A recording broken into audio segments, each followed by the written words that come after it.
of someone whom you really don't like? Right, that's easy.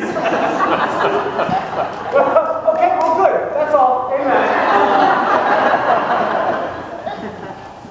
I mean, someone that you really don't like. Someone whose behavior just leaves you horrified, maybe. Someone who seems maybe like just morally repugnant. Someone who maybe even loathe. I mean, think about someone who just really gets you from the bottom of your feet all the way up to the top of your head, which you just don't like. Okay. When I imagine someone, my mind actually goes back 10 years. That's how much I loathe this person. 10 years. I didn't think this was funny, but all right. True confession. 10 years. It was 10 years ago when I was working as Canons of the Ordinary in the Diocese of New Hampshire that I got a call from a mom at a church there, a small parish, and she said, I need to talk to you because in the car ride home, my daughter just shared with me an exchange she had with our senior warden, and it has left me terrified. And what followed from there was every parent's worst nightmare. I sat down with the senior warden for conversation, for discovery, for interview. I'll call him Alex, that wasn't his name. And I have to tell you, from the moment I got the room with this character, I just had the boogies. Pay attention to that. And he was smarmy, and he was glib, and he was arrogant, and of course he was a beast. I mean, he did terrible things. So there was the investigation, there was the press coverage, there was an arrest, a trial, and he ends up in jail. And this happened over the span of, probably a year's time, and just I churned thinking about this guy. And I was talking with a colleague, a friend of mine, and just saying, I just can't get this guy out of my head. And she said something that brought me up short. She says, you know what? I've been praying for him every single night. And I was just rocked by this. I mean, I have been praying about him for sure. And the contrast between her prayers and my prayers were dramatic. So, we get a story today from Luke, where Jesus tells this parable, and in the parable, there are two prayers, and the contrast in these two prayers is dramatic as well. So the passage starts by saying that Jesus is talking to those who think themselves sort of righteous and who look on others with judgment. And I have to sort of just hit the pause button right there and say that if you've been around church and you've sort of heard gospel stories before, then it's quite possible that your mind goes to where my mind is, which is surely this crowd is full of those Pharisees, those arrogant Pharisees that Jesus is always making fun of, or Jesus is always using as a foil of sorts. But actually, and this is important for us to keep in mind, actually, Luke never says that. Luke does say that there are people in the crowd who are filled with righteousness, but if you kind of flip pages back a little bit, what we see is that Jesus is actually talking to his followers. Oops. You gotta watch out for that. that. He's talking not necessarily to the Pharisees, but to some of the disciples that have begun to follow him and maybe begun to think well of themselves in the following. And I should say something else about the Pharisees, because we're going to get to them more in just a moment. You know, the Pharisees get a little bit of a bad rap here. We're reading this book for our adult faith formation class by a Jewish scholar, Amy Jill Levine, and she makes it very clear that for Jesus' audiences, those Pharisees would have been, bless you, those Pharisees would have been actually quite well respected. They were teachers of the faith. They were people who were known to walk the walk, not just talk the talk. And they, as teachers, really worked hard to take the ancient laws of the Torah and make them relevant.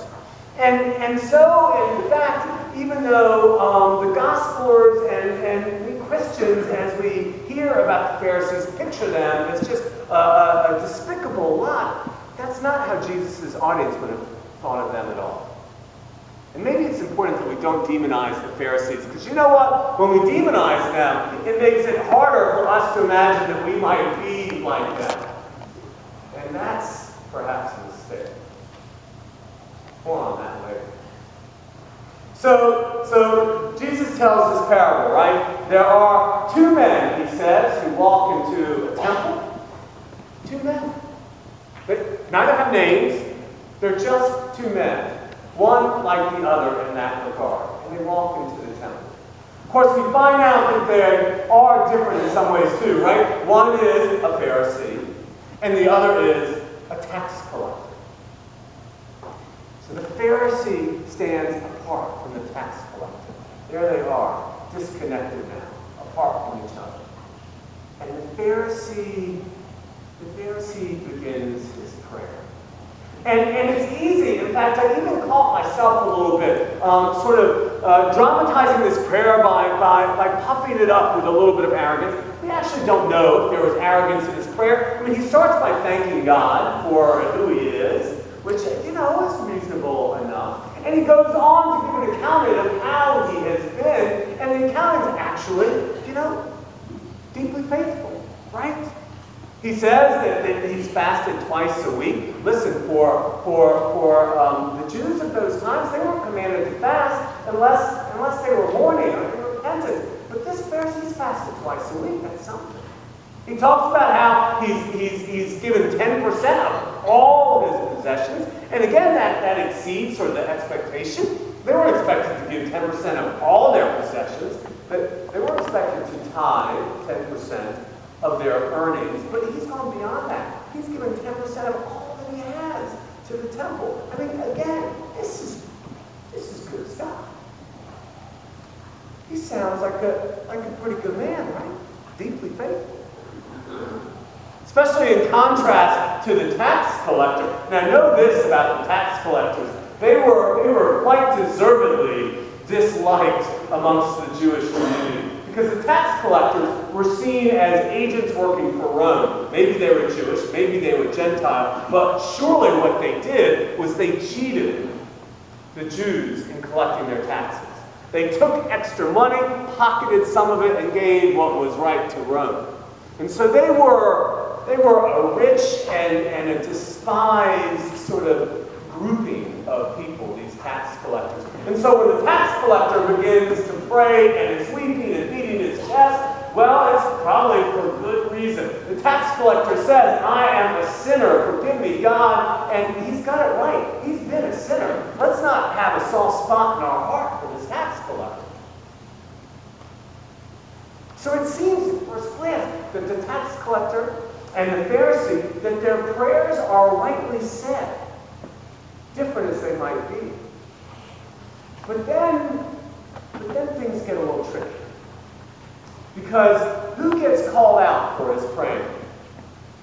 The Pharisee, right? And it's not so much for what he prayed, really. It's for what he didn't pray. It's not so much about what he said, it's about what he didn't say. Because his prayers Whether they're arrogant or not, who knows, but what clearly is in his prayers is a sense of judgment and condemnation about the tax collector, right? There's no mistaking that. And nowhere in his prayers does he pray for that tax collector. He may be a sinner, but he's a sinner who deserves, who needs our prayers. Nowhere does the Pharisee pray that the tax collector might have a change of heart, an amendment of ways. Nowhere does the Pharisee pray that God might guide the tax collector into a new way of being. Nowhere does the Pharisee pray that God might show mercy upon the tax collector, that the tax collector might live a new life. Nowhere is there a prayer. There's only loathing and judgment and condemnation. He's praying about the tax collector and not praying for him. And this is where Jesus is nudging his followers, nudging the people who are filled with righteousness and filled with judgment. There is an ethic that Jesus calls his followers to, and that is that we pray for our enemies. That is that we pray for those people whom we loathe, no matter how rightly despicable they might be. We pray for an amendment of their life.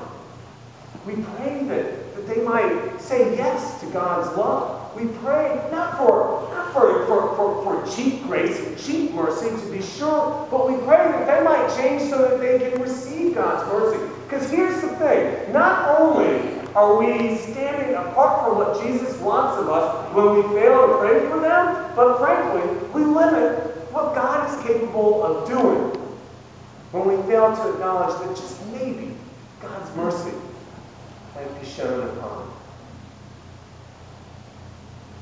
This is an uncomfortable thing here.